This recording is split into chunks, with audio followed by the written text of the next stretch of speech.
Hello friend, स्वागत है आपका अपने चैनल लास्ट क्लास में। जैसे आपको पता है कि आपका 15 नवंबर से सेंटअप परीक्षा शुरू हो जाएगा और सेंटअप परीक्षा का विज्ञान यानी साइंस का ओरिजिनल क्वेश्चन पेपर लीक हो चुका है, आउट हो चुका है। यहाँ पे आप लोग देख सकते हैं, बिल्कुल ये ओरिजिनल क्वेश्चन पेपर है और यही क्वेश्चन पेपर आपके सेंटअप परीक्षा में आने वाला है। इसका एक एक क्वेश्चन इंपॉर्टेंट है और इसके एक एक क्वेश्चन का हम बिल्कुल सही आंसर आपको बताएंगे और आपको एक भी क्वेश्चन स्किप नहीं करना है। वीडियो को एकदम शुरू से लेकर अंत तक देखना है, एक एक क्वेश्चन आपको याद कर लेना है। यहाँ पे देखिए, इस क्वेश्चन पेपर में 80 ऑब्जेक्टिव क्वेश्चन रहेगा जिसमें से आपको 40 बनाना रहेगा और इसका पीडीएफ भी हम आपको बिल्कुल फ्री में देंगे और वीडियो के लास्ट में हम आपको बताएंगे कि इसका पीडीएफ आप लोग कहाँ से डाउनलोड कर सकते हैं। तो वीडियो को लास्ट तक देखिए। और अभी तक आप हमारे व्हाट्सएप ग्रुप में नहीं जुड़े हैं तो ये हमारा व्हाट्सएप नंबर है 87 89 30 73 04। इस पे आपको बोलना है कि सर मुझे व्हाट्सएप ग्रुप में जोड़ दीजिए, तो हम आपको व्हाट्सएप ग्रुप में जोड़ देंगे। और चैनल को अभी तक आप सब्सक्राइब नहीं किए हैं तो चैनल को सब्सक्राइब करके साथ में बेल आइकन को ऑल पे दबा लीजिए ताकि जब भी लाइव क्लास हो तो आपके पास नोटिफिकेशन पहुंचता रहे। यहाँ पे थोड़ा सा निर्देश पढ़ लेते हैं, उसके बाद सॉल्व करेंगे। यहाँ पे देखिए, प्रश्न संख्या 1 से लेकर 80 तक वस्तुनिष्ठ यानी ऑब्जेक्टिव प्रश्न दिया रहेगा जिसमें से केवल आपको 40 प्रश्नों को ही सॉल्व करना है। तो चलिए एक एक करके क्वेश्चन लगाते हैं। और ये बिल्कुल बाबू ओरिजिनल क्वेश्चन पेपर है, यहाँ पे आपको एक भी क्वेश्चन स्किप नहीं करना है, सभी क्वेश्चन को याद कर लेना है।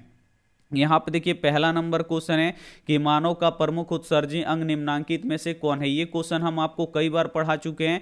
यहाँ पे जो सेंटअप परीक्षा में विज्ञान में जो पहला क्वेश्चन आएगा वो यही आएगा कि मानव का प्रमुख उत्सर्जी अंग निम्नांकित में से कौन है। तो वृक्क है, हम आपको बताए हैं। बी वाला आंसर बिल्कुल ही सही हो जाएगा। और जो वृक्क होता है ये इसका आकार कैसा होता है, तो सेम के बीज के समान होता है। और यहाँ पे देखिए, और ये वृक्क मनुष्य के शरीर में कितने पाए जाते हैं, तो 2 पाए जाते हैं। इसे आपको याद रखना है। अगला क्वेश्चन देखिए, 2 नंबर जो क्वेश्चन आएगा ये आएगा कि निम्न में से कौन पिट्यूटरी ग्रंथि से स्रावित होने वाला हार्मोन है। यहाँ पे आपको बताना है कि इसमें से कौन सा हार्मोन है जो पिट्यूटरी ग्रंथि से स्रावित होता है। बाबू, तो वृद्धि हार्मोन स्रावित होता है। यहाँ पे सी वाला आंसर बिल्कुल ही सही हो जाएगा। ये भी क्वेश्चन हम आपको पढ़ा चुके हैं। जितने भी बच्चे हमसे पढ़ते हैं वो सभी इस क्वेश्चन पेपर को 100% वो सॉल्व कर देंगे, ये हमारा गारंटी है।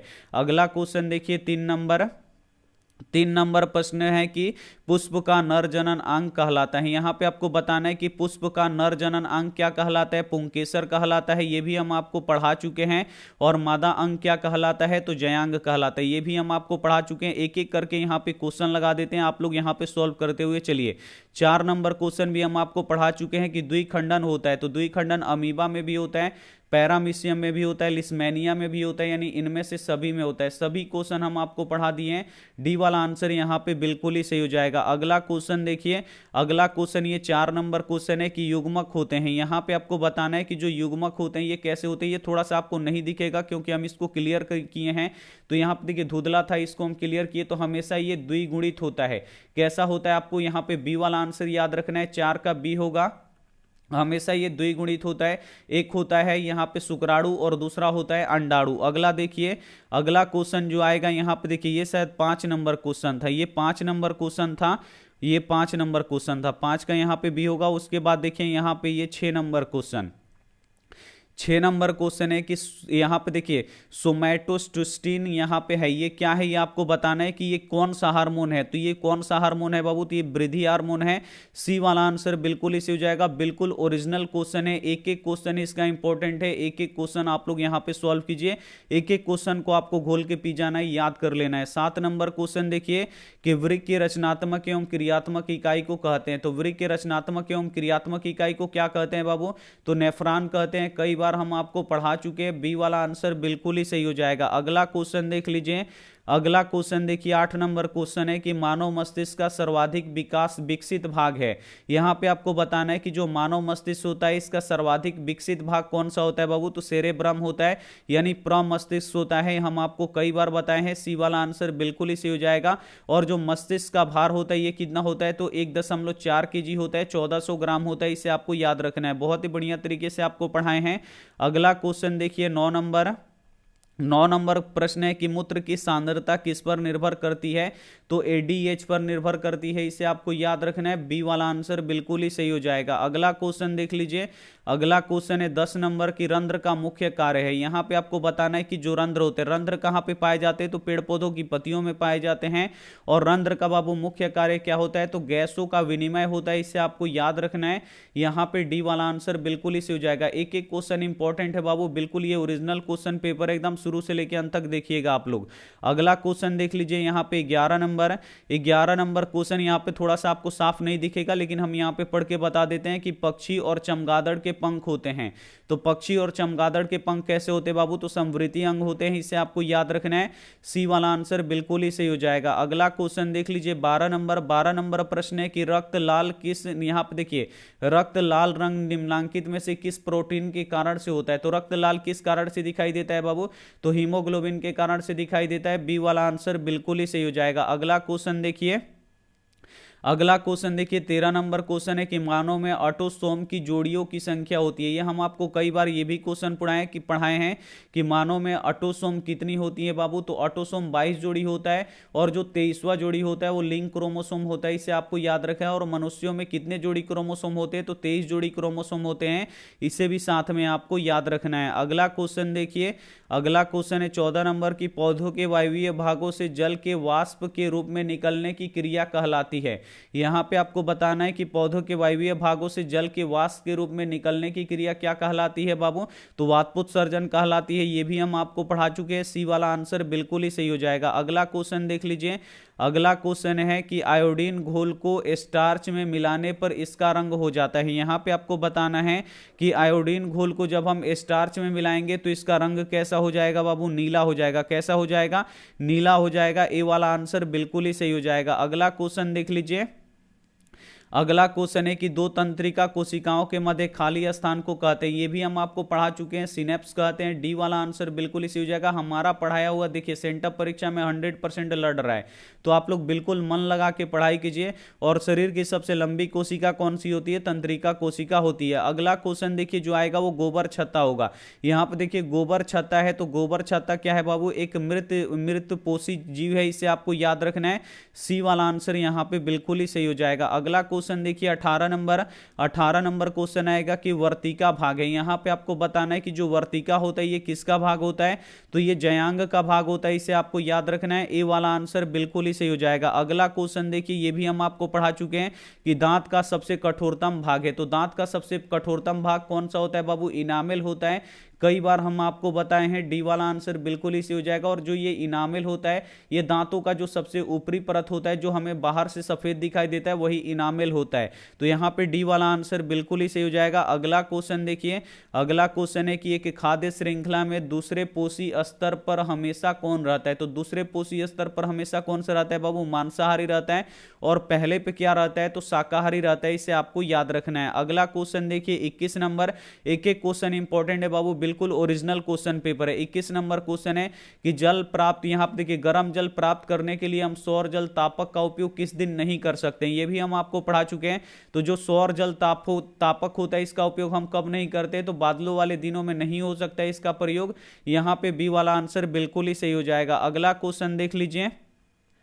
अगला क्वेश्चन है 22 नंबर की, निम्नलिखित में से कौन जैव मात्रा ऊर्जा स्रोत का उदाहरण नहीं है। ये भी हम आपको पढ़ा चुके हैं। तो इसमें से कौन जैव मात्रा ऊर्जा स्रोत का उदाहरण नहीं है बाबू, तो नाभिकीय ऊर्जा नहीं है। सी वाला आंसर बिल्कुल ही सही हो जाएगा। अगला क्वेश्चन देख लीजिए। अगला क्वेश्चन है 23 नंबर की, समजात अंगों का उदाहरण है। तो समजात अंगों का उदाहरण क्या है बाबू, तो हमारे हाथ, कुत्ते के अग्रपाद। बी वाला मानव का दांत, हाथी का या दांत, ये भी क्या है, समजात अंग है। अगला देखिए यहाँ पे सी नंबर है, आलू एवं घास की ऊपरी भूप्रति, ये भी है, यानी इनमें से सभी। यहाँ पे डी वाला आंसर बिल्कुल ही सही हो जाएगा। अगला क्वेश्चन देख लीजिए। अगला क्वेश्चन है 24 नंबर के, निम्नलिखित में से कौन पराग कोष में होते हैं। ये भी क्वेश्चन हम आपको पढ़ा चुके हैं कि पराग कोष में होते हैं। तो पराग कोष में परागकण होते हैं। डी वाला आंसर बिल्कुल ही सही हो जाएगा। एक एक क्वेश्चन आप लोग यहाँ पे सॉल्व कर लीजिए। 25 नंबर क्वेश्चन है कि निम्नलिखित में से कौन आहार श्रृंखला का निर्माण करता है। तो घास, बकरी तथा मानव, ये क्या करते हैं, आहार श्रृंखला का निर्माण करते हैं। बी वाला आंसर बिल्कुल ही सही हो जाएगा। एक एक क्वेश्चन हम आपको पढ़ा चुके हैं। और ये बिल्कुल ओरिजिनल क्वेश्चन पेपर है और यही क्वेश्चन पेपर आएगा आपके सेंटअप परीक्षा में, तो उससे पहले आए उससे पहले आपको रट जाना है बिल्कुल। यहाँ पे देखिए 26 नंबर क्वेश्चन थोड़ा सा आपको नहीं दिखेगा, लेकिन हम यहाँ पे पढ़ के बता देते हैं कि यहाँ पे फिलोसफी जियोलॉजिकल नामक पुस्तक किसने लिखा था, तो लैमार्क ने लिखा था, इसे आपको याद रखना है। डी वाला आंसर बिल्कुल ही सही हो जाएगा। अगला क्वेश्चन देखिए 27 नंबर प्रश्न है कि रेजिन एवं गोंद कहाँ पे संचित रहता है, और रेजिन और गोंद क्या होता है बाबू, ये पेड़ पौधों का उत्सर्जी पदार्थ होता है और ये कहां पे संचित होता है, तो पेड़ पौधों की छालों में संचित होता है। बी वाला आंसर बिल्कुल ही सही हो जाएगा। अगला क्वेश्चन देख लीजिए, अगला क्वेश्चन 28 नंबर कि निम्न में से किस माध्यम में प्रकाश की चाल अधिकतम होती है, तो किस माध्यम में प्रकाश की चाल अधिकतम होती है, निर्वात में होती है।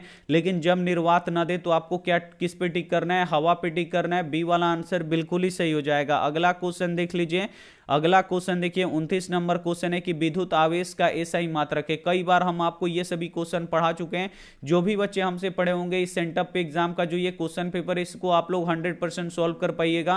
कि यहाँ पे आपको बताना है कि विद्युत आवेश का एसआई मात्रक क्या होता है, तो कूलाम्ब होता है। यहाँ पे डी वाला आंसर बिल्कुल ही सही हो जाएगा। आपको बताए थे कि प्रतिरोध का एसआई मात्रक ओम होता है, विद्युत विभव और विद्युत विभवांतर का एसआई मात्रक वोल्ट होता है, और विद्युत धारा का एसआई मात्रक एम्पियर होता है। अगला क्वेश्चन देख लीजिए, अगला क्वेश्चन है 30 नंबर की अति भारण के समय विद्युत परिपथ में विद्युत धारा का मान होता है। तो विद्युत धारा का मान बाबू क्या होता है, अति भारण जब होता है तो बहुत ही अधिक बढ़ जाता है। ये भी क्वेश्चन हम आपको पढ़ा चुके हैं। बी वाला आंसर यहाँ पे बिल्कुल ही सही हो जाएगा। अगला क्वेश्चन देख लीजिए बाबू, एक एक क्वेश्चन इंपॉर्टेंट है क्योंकि ये ओरिजिनल क्वेश्चन पेपर है। विभक्त वलय का उपयोग किस उपकरण में किया जाता है, ये भी क्वेश्चन हम आपको पढ़ा चुके हैं। जो बच्चे हमसे रेगुलर पढ़ते हैं वो पूरा एकदम सोल्व कर पाएंगे कि विभक्त वलय का उपयोग किस उपकरण में किए जाते हैं, तो विद्युत मोटर में किया जाता है। यहां पे ए वाला आंसर बिल्कुल ही सही हो जाएगा। आगे देखिए यहां पे अगला क्वेश्चन देखिए, सौर कुकर के लिए कौन सा दर्पण सर्वाधिक उपयुक्त होता है। यहां पे अगर सौर कुकर बनाना है तो किस दर्पण का उपयोग सबसे अधिक होता है, तो अवतल दर्पण का होता है। ये भी हम आपको पढ़ा चुके हैं। बी वाला आंसर बिल्कुल ही सही हो जाएगा। अगला क्वेश्चन देख लीजिए, अगला क्वेश्चन देखिए यहां पे कि विद्युत विभवांतर का ऐसा ही मात्रक होता है। ये भी हम आपको बताएं कि विद्युत विभवांतर का ऐसा ही मात्रक क्या होता है, वोल्ट होता है। अगर विद्युत विभव भी रहे तो उसका ऐसा ही मात्रक वोल्ट होता है। एक एक क्वेश्चन यहां पे आप लोग देख लीजिए, इंपॉर्टेंट है। 34 नंबर क्वेश्चन देखिए कि घरेलू विद्युत परिपथ में उदासीन तार का रंग होता है। तो हम आपको बताएं उदासीन तार का रंग कैसा होता है, काला होता है। और गर्म तार यानी जिसमें विद्युतमय तार होता है उसका रंग कैसा होता है, लाल होता है। इससे आपको याद रखना है। अगला क्वेश्चन देख लीजिए, अगला क्वेश्चन यहां पे देखिए 35 नंबर क्वेश्चन है कि बैटरी से किस प्रकार की धारा प्राप्त होती है। यहां पे आपको बताना है कि जो बैटरी होती है किस प्रकार की धारा प्राप्त होती है, दिष्ट धारा प्राप्त होती है। कई बार हम आपको पढ़ाए हैं। बी वाला आंसर बिल्कुल ही सही हो जाएगा। अगला क्वेश्चन देखिए 36 नंबर क्वेश्चन है कि सघन माध्यम से विरल माध्यम में प्रवेश करने पर आपतन कोण तथा परावर्तन कोण में क्या संबंध होता है। तो जो यहां पे देखिए जो अपवर्तन कोण होता है बाबू वो बढ़ जाता है। क्या होता है, बढ़ जाता है। यहां पे बी वाला आंसर बिल्कुल ही सही हो जाएगा। अगला क्वेश्चन देखिए 37 नंबर प्रश्न है कि समांग माध्यम में प्रकाश गमन करता है। तो समांग माध्यम में प्रकाश कैसे गमन करता है बाबू, तो सरल रेखा में गमन करता है। इसे आपको याद रखना है। ए वाला आंसर बिल्कुल ही सही हो जाएगा। अगला क्वेश्चन देखिए, ये भी हम आपको पढ़ा चुके हैं कि लेंस का सूत्र होता है। तो बाबू लेंस का सूत्र क्या होता है, तो 1/v - 1/u बराबर 1/f होता है। एक एक क्वेश्चन बाबू इंपॉर्टेंट है, एक एक क्वेश्चन आपको रट जाना है बिल्कुल। यही सब क्वेश्चन आएगा। यहां पे 39 नंबर क्वेश्चन देखिए कि दृश्य प्रकाश में किस वर्ण का तरंग दैर्ध्य अधिक होता है। कई बार हम आपको बताए हैं कि किस रंग का बाबू तरंग दैर्ध्य अधिक होता है, तो लाल रंग का तरंग दैर्ध्य अधिक होता है और बैगनी रंग का जो तरंग दैर्ध्य होता है ये कम होता है। कई बार हम आपको पढ़ाए हैं। अगला क्वेश्चन देखिए 40 नंबर कि किसी यहां पे देखिए किसी लेंस की फोकस दूरी 1 मीटर है तो उसकी क्षमता होगी। तो 1 मीटर अगर इसकी फोकस दूरी है तो क्षमता इसका कितना होगा, डायोप्टर, 1 डायोप्टर होगा। यहां पे सी वाला आंसर बिल्कुल इसी हो जाएगा। और जो लेंस की क्षमता होता है इसका ऐसा ही मात्रक डायोप्टर होता है। अगला क्वेश्चन देखिए, अगला क्वेश्चन देखिए 41 नंबर ये क्वेश्चन है कि निम्नलिखित में से कौन सा पद विद्युत परिपथ में विद्युत शक्ति को निरूपित नहीं करता है। तो कौन निरूपित नहीं करता है बाबू, I² निरूपित नहीं करता है। बी वाला आंसर बिल्कुल ही सही हो जाएगा। अगला क्वेश्चन देख लीजिए कि प्रतिरोध का मान बढ़ाने के लिए प्रतिरोधों को जोड़ना चाहिए। यहां पे अगर आपको प्रतिरोधों का मान बढ़ाना है तो आप लोग किस क्रम में जोड़िएगा, आप लोग यहां पे बता दीजिए किस क्रम में यहां पे आपको जोड़ना पड़ेगा। अगर प्रतिरोधों का मान अगर आपको बढ़ाना है तो किस क्रम में आपको जोड़ना पड़ेगा, श्रेणी क्रम में जोड़ना पड़ेगा, लेकिन इसमें तो श्रेणी क्रम ऑप्शन नहीं दिया, तो यहाँ पे डी वाला आंसर बिल्कुल ही सही हो जाएगा। एक एक क्वेश्चन इंपॉर्टेंट है बाबू। अगला क्वेश्चन देखिए, यहाँ पे 43 नंबर क्वेश्चन है कि मूत्र का पीला रंग किस वर्णक के कारण से होता है। जो मूत्र होता है वो पीला रंग किसके कारण से होता है, तो यूरोक्रोम के कारण से होता है। ये भी हम आपको पढ़ा चुके हैं। बी वाला आंसर बिल्कुल ही सही हो जाएगा। अगला क्वेश्चन देखिए यहाँ पे 44 नंबर कि निम्नलिखित में से कौन नवीकरणीय ऊर्जा का स्रोत नहीं है। इसमें से आपको बताना है कि कौन नवीकरणीय ऊर्जा का स्रोत नहीं है।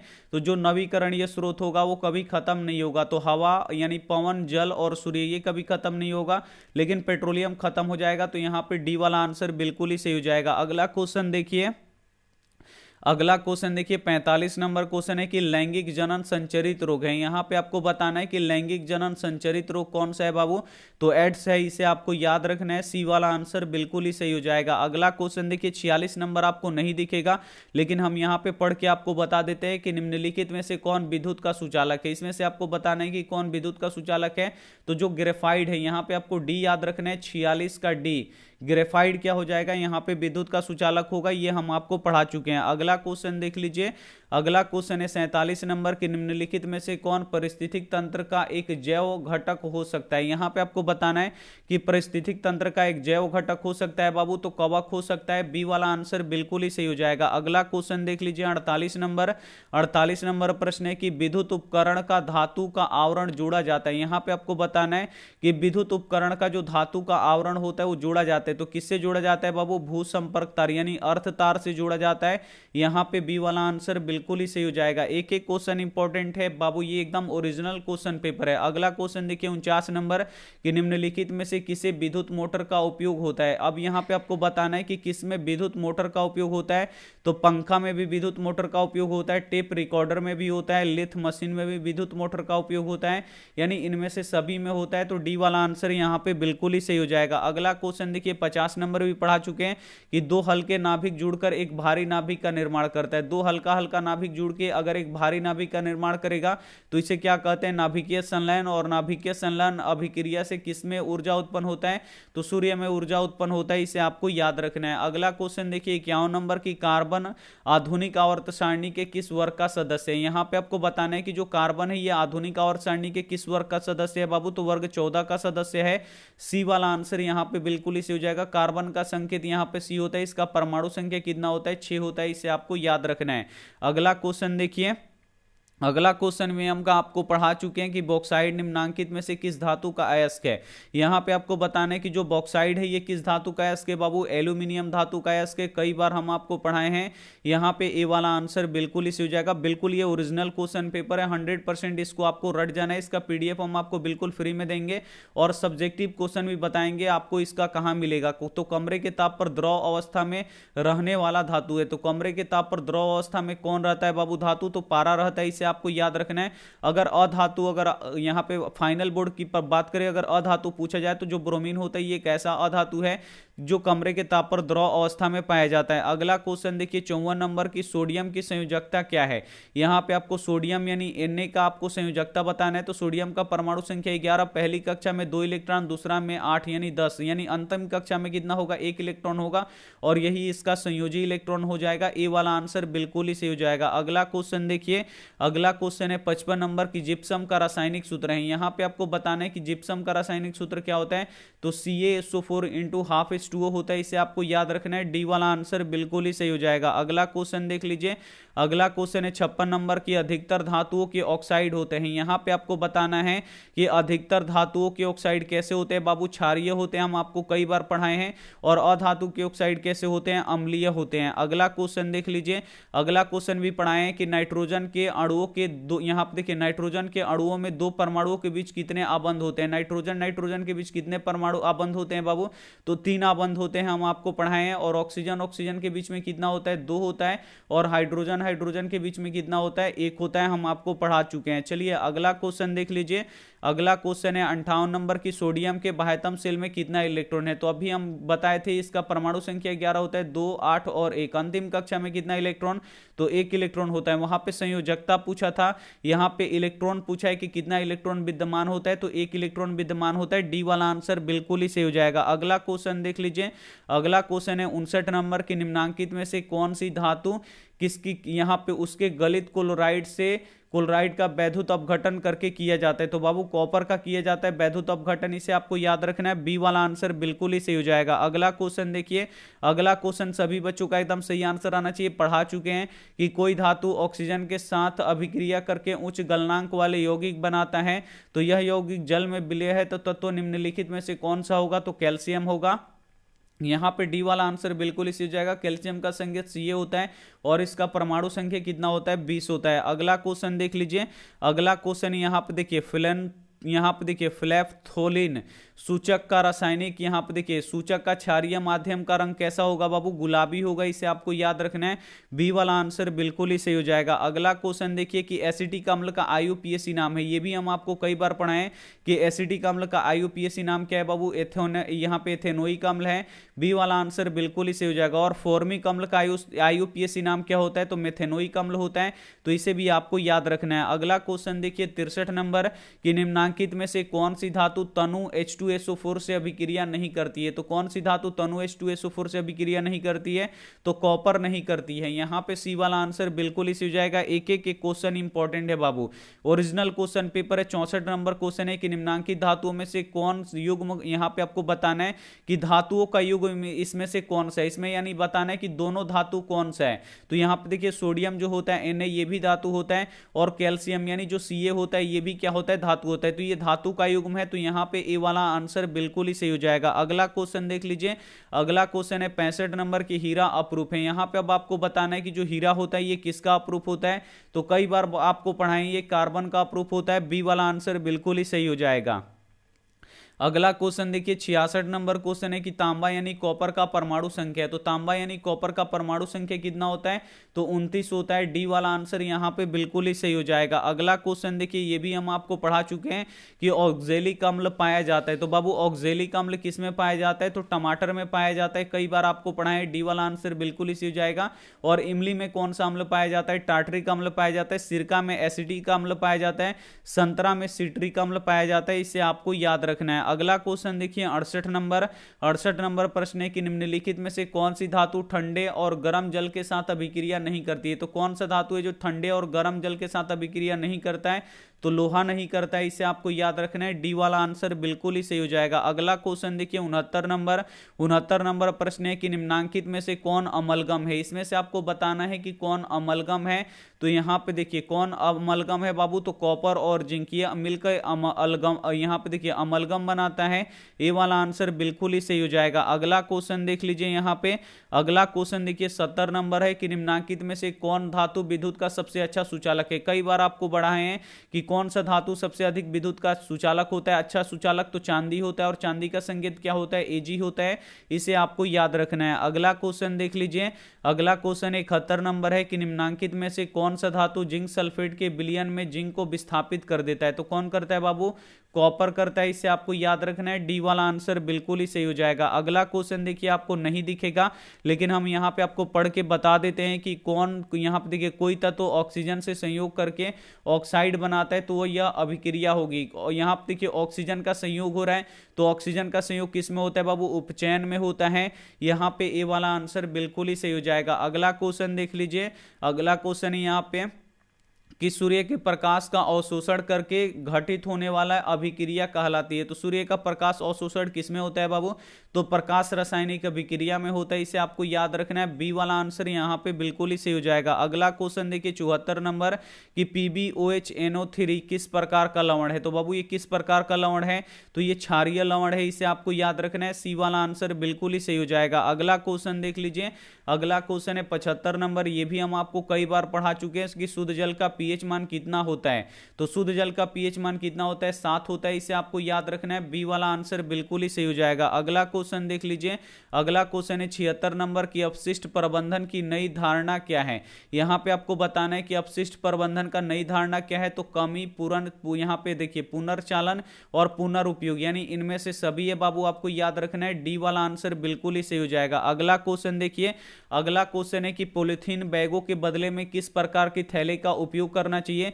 तो जूट का थैले का उपयोग करना चाहिए, यहाँ पे कपड़े का थैला का उपयोग करना चाहिए, कागज का थैला का उपयोग करना चाहिए, यानी इनमें से सभी का करना चाहिए। तो डी वाला आंसर बिल्कुल ही सही हो जाएगा। अगला क्वेश्चन देखिए 78 नंबर कि कोयला एवं पेट्रोलियम में कौन सा तत्व पाया जाता है? तो नाइट्रोजन, हाइड्रोजन और सल्फर सभी पाया जाता है, यानी यहाँ पे डी वाला आंसर बिल्कुल ही सही हो जाएगा बाबू। सेंटअप क्वेश्चन पेपर है, एकदम ओरिजिनल क्वेश्चन पेपर है। 79 नंबर क्वेश्चन है कि वर्षा जल को भूमिगत जल के स्तर तक पहुंचाने के लिए निम्नलिखित में से किसका प्रयोग होता है?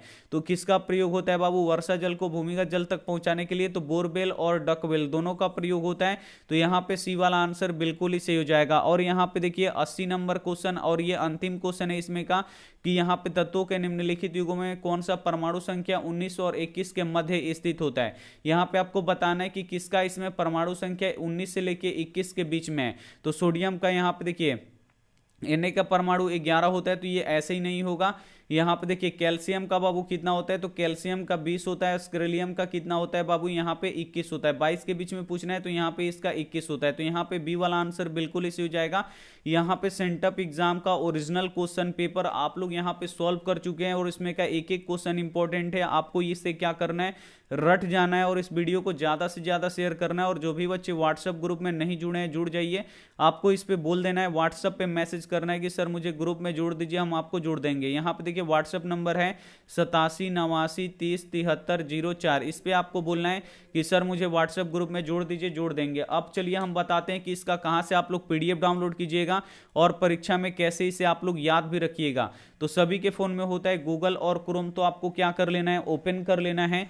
जैसे ही आपका गूगल क्रोम ओपन हो जाता है, आप लोग क्या कीजिएगा, यहाँ पे ओपन कर लीजिएगा। ओपन हो जाएगा तो यहाँ पे बस आपको कुछ नहीं लिखना है, बस आपको आस्क क्लास लिखना है, ASK और फिर CLASS आस्क क्लास आपको लिख देना है और उसके बाद सर्च कर देना है। जैसे ही सर्च कीजिएगा यहाँ पे देखिए सबसे ऊपर आस्क क्लास लिखा हुआ आ जाएगा, इसी पे आपको क्लिक कर देना है। जैसे ही आप लोग क्लिक कीजिएगा यहाँ पे देखिए आपको बिहार बोर्ड सेंटअप परीक्षा 2023 विज्ञान question paper out, Hindi question paper out, ये सभी क्वेश्चन पेपर आउट हो चुका है। आप लोग ले सकते हैं और यहाँ से आप लोग डमी एडमिट कार्ड डाउनलोड कर सकते हैं। तो आपको अगर ये यहाँ पे नहीं दिखे तो आपको कहाँ पे आना है बाबू, आपको सबसे नीचे आ जाना है, वेबसाइट में सबसे नीचे आना है। अगर डमी एडमिट कार्ड डाउनलोड करना है तो यहाँ पे आप लोग कर सकते हैं। और यहाँ पे देखिए matric sent up exam Hindi question paper, Hindi question paper भी आप लोग यहाँ पे डाउनलोड करके पढ़ सकते हैं। सबसे पहले विज्ञान का दिखा देते हैं और बच्चे से क्यों नहीं डाउनलोड होता है ये भी हम आपको बताएंगे। यहाँ पे देखिए मैट्रिक साइंस सेंटअप एग्जाम, इस पे ओपन करेंगे तो यहाँ पे आता है खोलने के लिए। तो बच्चे क्या करते हैं, खोलते नहीं है, ओपन नहीं करते, तो इसको ओपन कर देना है, एक बार काट देना है तो आपका खुल जाएगा। आप लोग आराम से यहाँ पे डाउनलोड कर सकते हैं। अब आपको क्या करना है, नीचे आना है, यहाँ पे नीचे आना है, एक एक क्वेश्चन यहाँ पे देखिए ओरिजिनल ये क्वेश्चन पेपर है, आपको यहाँ पे नीचे आना है, पढ़ लेना है। और यहाँ पे देखिए पूरा एकदम यहाँ पे 1 से लेके यहाँ पे 80 तक आप लोग देख सकते हैं। साइंस का है तो 1 से लेके 80 तक इसमें पूछेगा, एक एक का यहाँ पे क्वेश्चन का आंसर यहाँ पे लिख चुके हैं ओरिजिनल, एकदम बिल्कुल यहाँ पे 100% सही लिख चुके हैं। तो क्वेश्चन पेपर आप लोग डाउनलोड कीजिए और यहाँ से मिला लीजिए। और क्वेश्चन पेपर जो आपका जो उत्तर पुस्तिका मिलेगा OMR शीट, इसमें आपको लाइन बाय लाइन यहाँ पे 40 आपको भर देना है, बिल्कुल आपका 100% सही हो जाएगा। क्वेश्चन पेपर अगर आपको डाउनलोड करना है तो यहाँ पे देखिए साइंस क्वेश्चन पेपर लिंक दिया गया है, लिंक पे आपको क्लिक कीजिएगा। जैसे ही क्लिक कीजिएगा यहाँ पे ये क्वेश्चन पेपर ओपन होने लगेगा। क्वेश्चन पेपर ये ओपन हो चुका है। इसे अगर आपको डाउनलोड करना है तो यहाँ से बस आप लोग क्लिक कीजिएगा, डाउनलोड हो जाएगा।